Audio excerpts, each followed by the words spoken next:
Hello, my name is Bones and welcome to Erenshor, or more realistically welcome to Stowaway Steppe.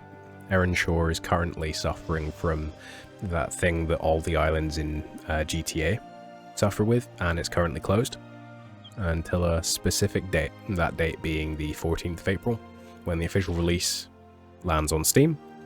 So for now, this is the demo, the tutorial area, and I guess the demo area are one and the same. I think this will ship with the end product as a tutorial. From what I've heard, the progress that you make on this demo also will carry over into the official release, so it is worth putting the time in now. There's only so far that you can really get without seriously grinding, so I think I have one character sort of teetering on the edge of what is possible in this demo. But we'll see. I might grind it out for a few more levels. It's one of those games where you can sit and grind sort of mindlessly if you want to. So I enjoy that. It is a simulated MMORPG, which essentially means it's a single player game. If you've not heard of this, I hadn't until a couple of weeks ago, but it's a really interesting concept.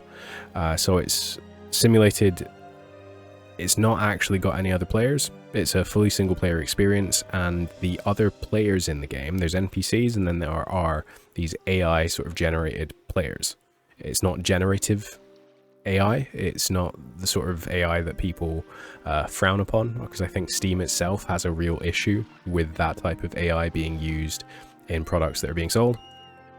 But it does have sort of these characters that are each sort of specifically designed and have these parameters for how they'll respond to certain situations, and I guess their own personality sort of baked in. So that's interesting. It's interesting to see. There's only a few in this demo. I think everyone has the same ones, but I've heard that later on in the official release there will be some sort of randomization as to which ones you get. The demo is currently still being updated. The other day I logged in and it doesn't show quite as well on the sort of recording window, but on my actual gaming monitor, I thought that my graphics card had broken because everything looked so different from playing it one day to the next. And it's because they added these hard edges as an option in the graphics rendering, and it sort of gives it this Borderlands-y look. It's not as obvious. I think I can turn it off here, the outline shader. Hopefully that made some kind of difference. It really doesn't look as if it did on the recording window, but it's definitely more obvious on my screen where I've got like the contrast and stuff. So we're going to dive in and I will show you some of the stuff going on in this game. I've not played that much. This screen is obviously supposed to look like the sort of old school MMO sign-in screen, so like World of Warcraft, RuneScape, EverQuest, Guild Wars, and it does a pretty good job of that. So we're going to dive in. It does all of this stuff, which is not really doing anything. It says anti-cheat. Like, why would you need anti-cheat in a single-player game? If there is, I'll be very surprised. So these are the characters that I've been running with. I've got a level 7 Paladin. As I say, I think level 7 might be sort of around the upper edge of where you can get a character to in this demo, unless you were to seriously just grind the same couple of high level enemies over and over again. I don't know, I'm assuming somebody out there's probably got to level 60 or whatever the level cap is. There are a lot of people who, put the time in to do that kind of thing. It's not going to be me though. I'll probably just wait until the actual official game comes out before I level that high. So one of the sort of main ethoses around this game is that it's sort of respective of the player's time. It's sort of touted unofficially as a MMO for people who work, which is a really great idea. It's something that I'd thought about quite a lot recently. Sort of a novel idea it would be to have an MMO that was generated in such a way that it sort of felt realistic but didn't have any other real players. With all these live service games that we have, and you go a week without playing and you miss enough that you then feel as if you're playing catch up for months. It's nice to have something like this coming out. So anyway, I digress. Choose class. So I'm pretty boring, going with the guy who looks a bit like me. You can't get rid of stubble for some reason as a man, but I guess that's what we're stuck with. It does signify that you're a man, I guess. So we've got the Arcanist, the Duelist, the Druid, and the Paladin. The Arcanist is obviously your sort of more mage-oriented, like glass cannon damage dealer from what I can tell.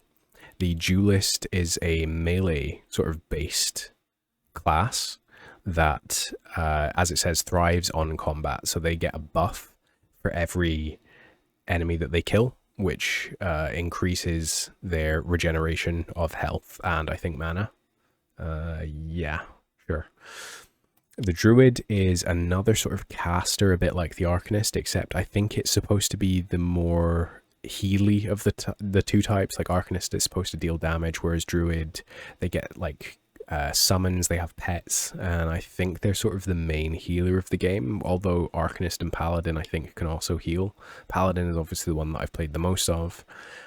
It's sort of your tanky holy knight, I guess. So for the sake of this, I think we're going to go Druid, just because I've played a bit of Duelist. It's okay, but you don't really get much to begin with. I haven't really dived into Druid, so we're going to do that. I've already got a character named Bones, so I'm going to change this to a 0 for the sake of it. So let's jump in to Stowaway's Step. So we land on the docks here. Everything really looks, you know what they're going for here. It's supposed to look like old school RuneScape. As I say, never really played much of old school RuneScape. I played a little bit, sort of enough to get the sort of general references. I'm going to turn off the outline shader just because I think it looks a little bit more RuneScapey. The outlines definitely add something.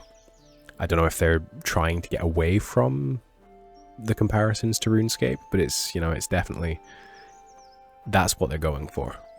The actual character models themselves, I think, look a little bit like the totally accurate battle simulator sort of characters. I was worried when I first saw this that it was going to be one of those sort of just like a joke game. I thought it was going to be like a parody of MMOs, but it's really not from what I've seen and what I've heard from the developer updates. They are wholly committed to giving you a fully fleshed out MMO experience, just completely single player, which is really nice to see. So another holdover from apparently EverQuest, which the actual gameplay of this is based on. You have to hail NPCs.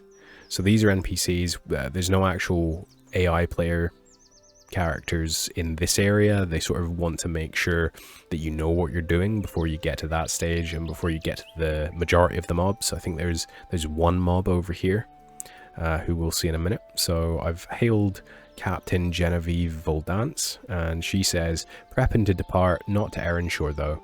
Those ports are all closed. I'm headed back home to Merosavila for a little rest. And if I click on that, I could have typed Merosavila, but I can barely pronounce Merosavila, so I'm not going to type it.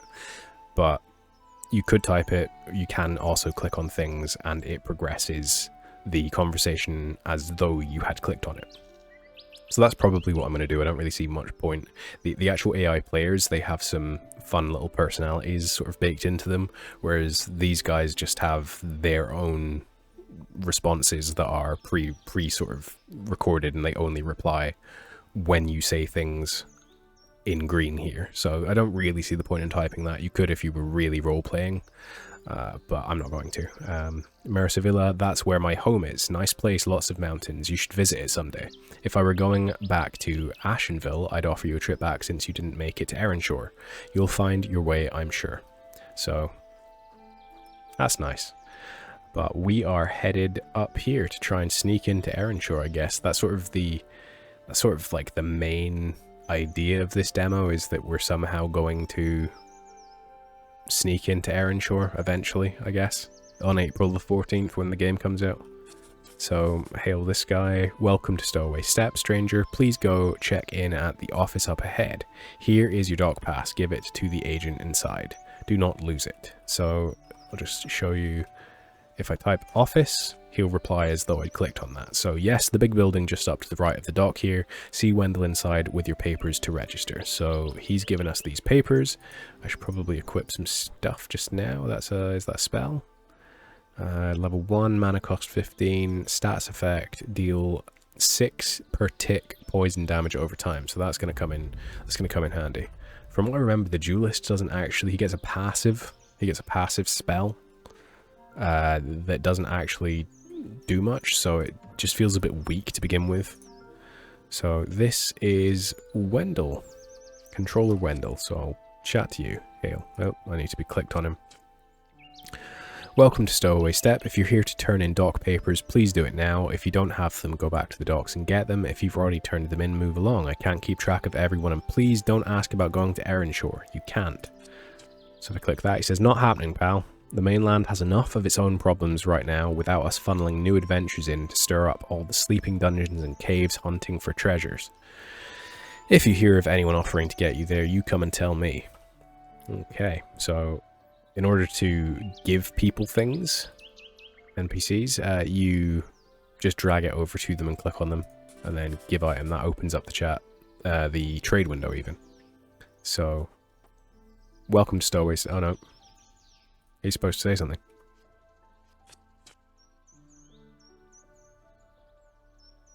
Okay, did he say? No, he didn't. He didn't say what he's supposed to say. Oh no, sorry, he did. You can head up the hill to town. Tell Slate over at the gate that you're registered. So I need to go up to Slate over here. That is one thing, having all in this bubble, and then obviously somebody will say something and it sort of boosts it up while you're trying to read it. Maybe not the greatest, but we live and we learn. Alice Hewer, she's got a quest for us. Necklace. He ate my necklace, so we've got to go and kill a crocodile who stole that woman's necklace.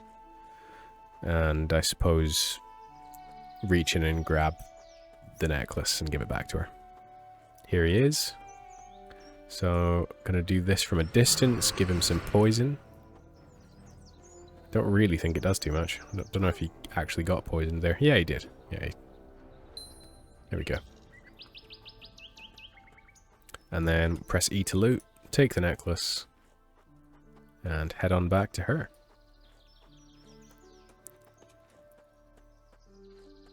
So yeah, I never played either of the games that this is super reminiscent of, but it's enough like the original Guild Wars. Guild Wars 2 obviously played a bit of that. That's more of like a hybrid style game. It's somewhere in between an action MMORPG and a tab targeting game, but this game is enough like Guild Wars 1 that I'm still getting sort of the benefit of the nostalgia, which is really nice to see. What do you want? So I need to say that I'm registered.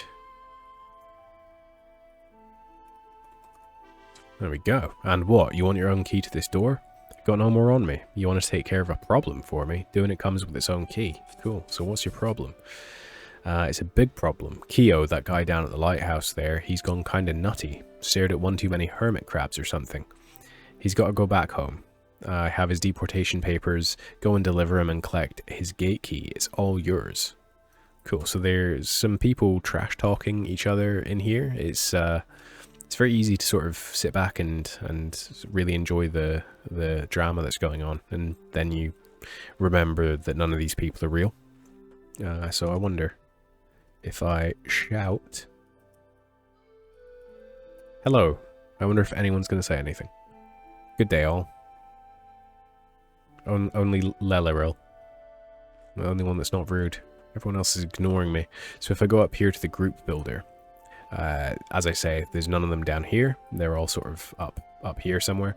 But here we can see all of the sort of nearby NPC, no, not NPC, AI players. It's difficult to differentiate, I guess. And you can funnel them down into their classes based on what you're looking for. I think the sort of general idea is that you have one of each class. There's 4 slots for yourself and 3 NPCs. So I guess the sort of main idea is to have one of each. But right now, we can't. I need to get a key from this guy first. So, hail, something about eyes. When you stare at the sea too long, it can start to peer back. It's full of eyes. So many eyes. The sea warps their eyes. Their eyes. Do not let them gaze upon you. So he's gone truly, truly nutty. So we're going to give him his deportation papers. And he gives us a key.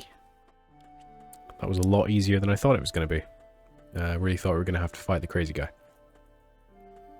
So now we are heading up the hill into the sort of main area of the island. I think it's good that they make sure that you sort of know how to do the stuff that it's making you do here.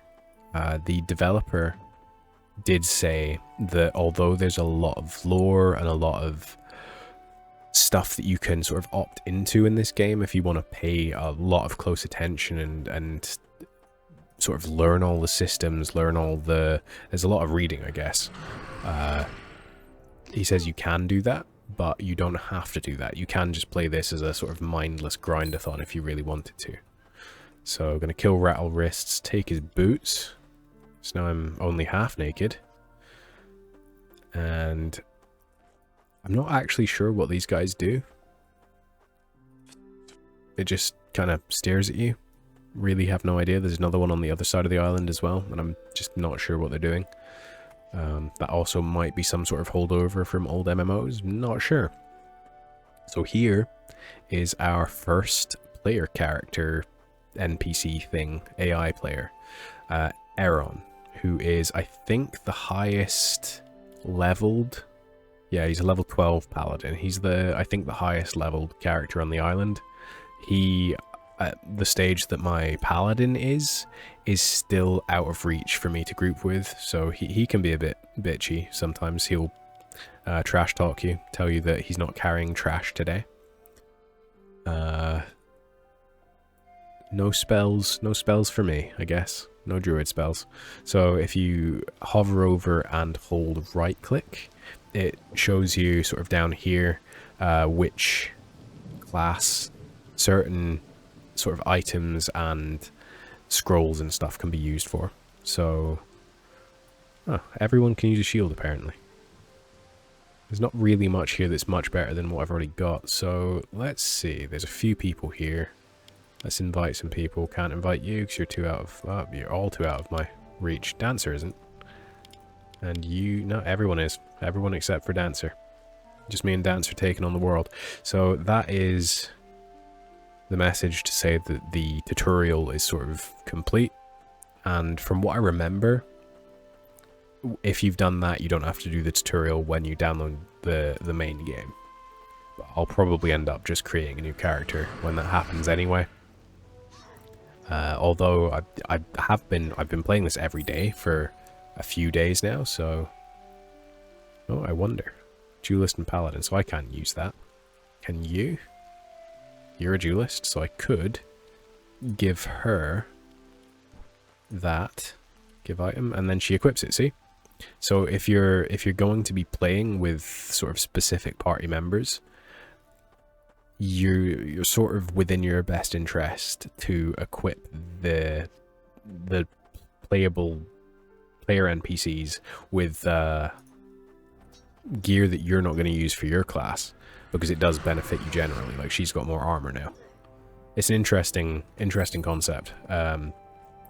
Obviously, it's a sort of a bit like classic RPGs, like CRPGs, like Baldur's Gate or whatever, where you're sort of you have control over some stuff to do with the party. But I sort of enjoy just controlling my character, not so much controlling theirs, so I'm glad that it's not a game where you have to seriously micromanage every member of your party, because that becomes a little bit tedious.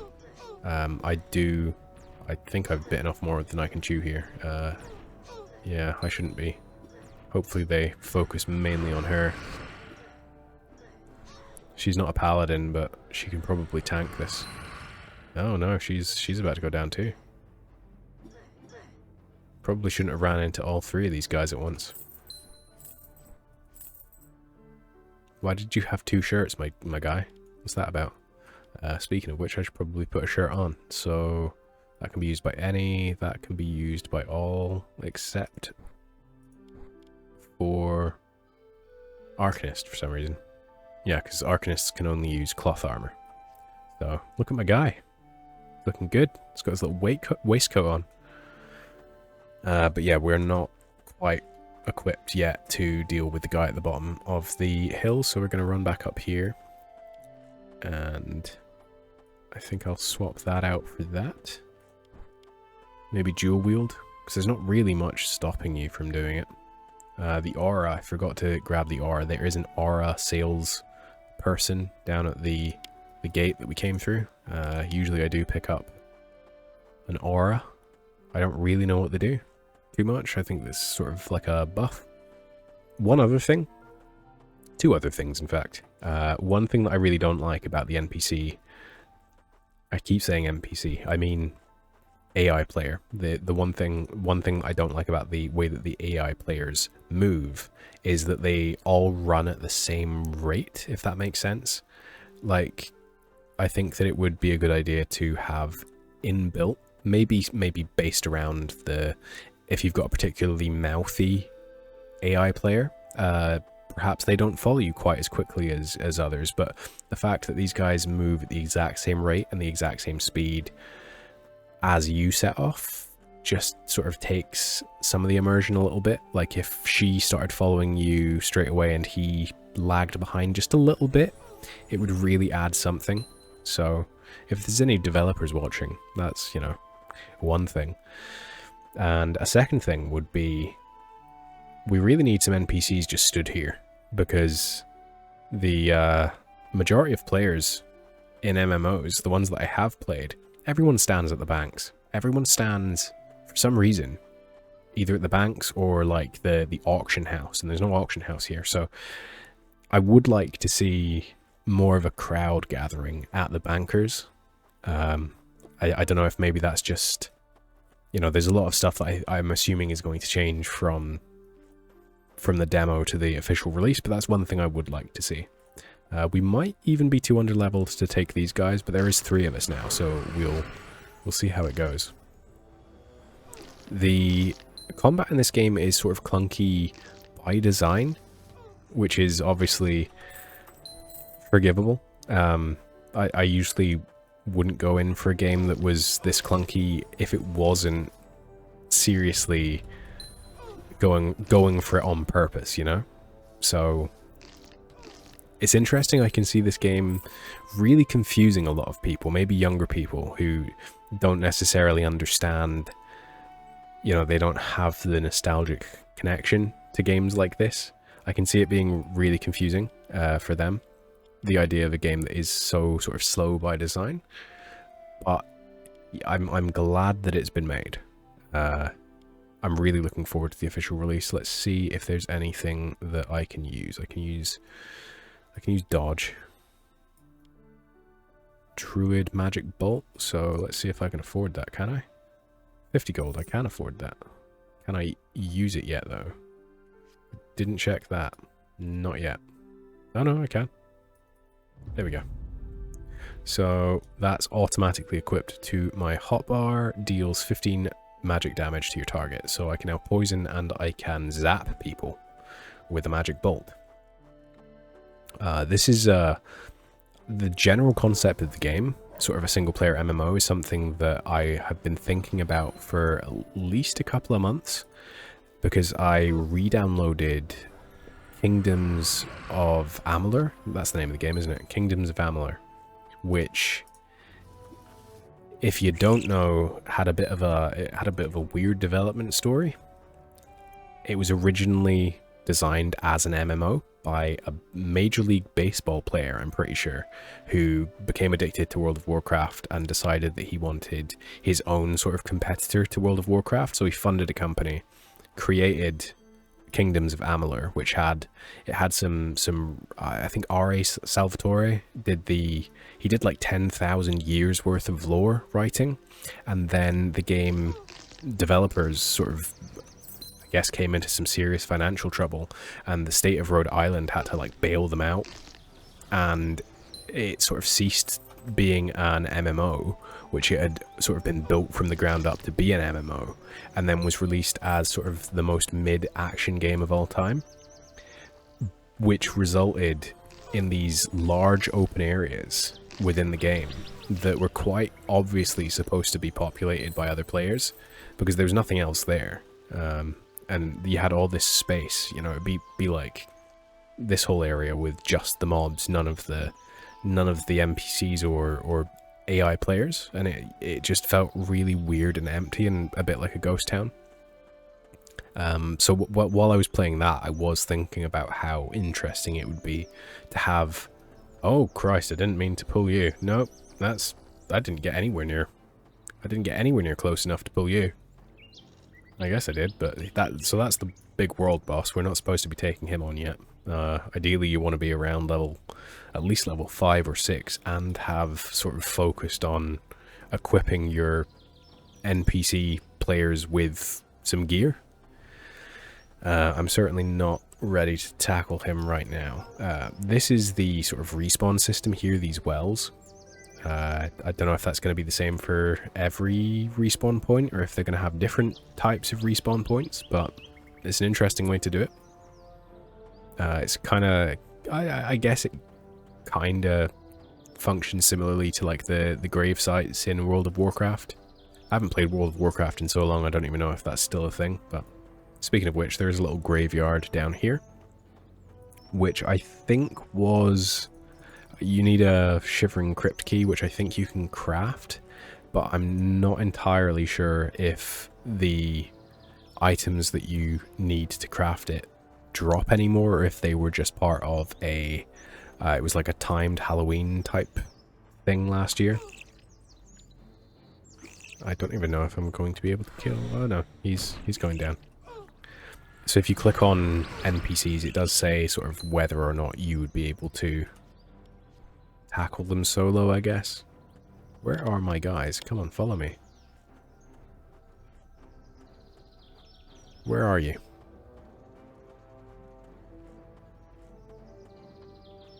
At least wipe and then just respawn. Oh, come on now. Maybe I'll get rid of Fanty and invite Scrubby. There we go.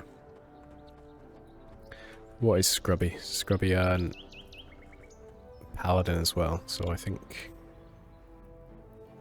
I can't remember which one's which. Either way.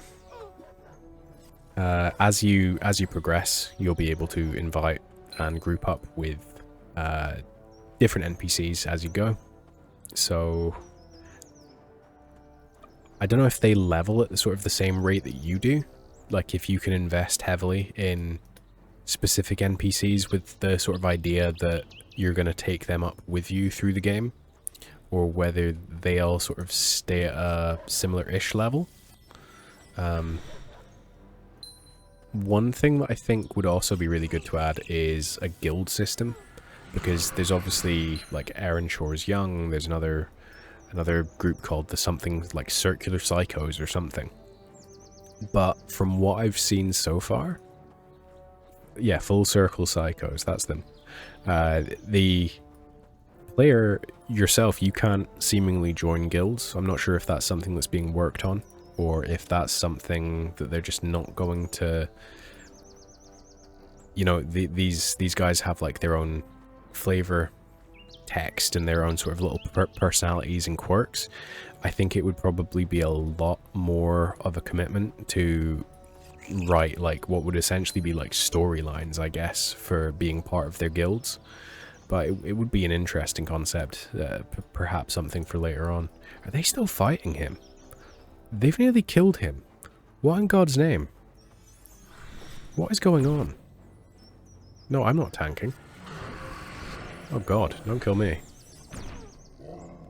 What in... They should not have survived that long. Okay, looks like... Wow, am I level 2? Level 3. Okay, well, just defeated the sort of main world boss at level 3. That's unheard of. It's really unusual. There we go. Get rezzed.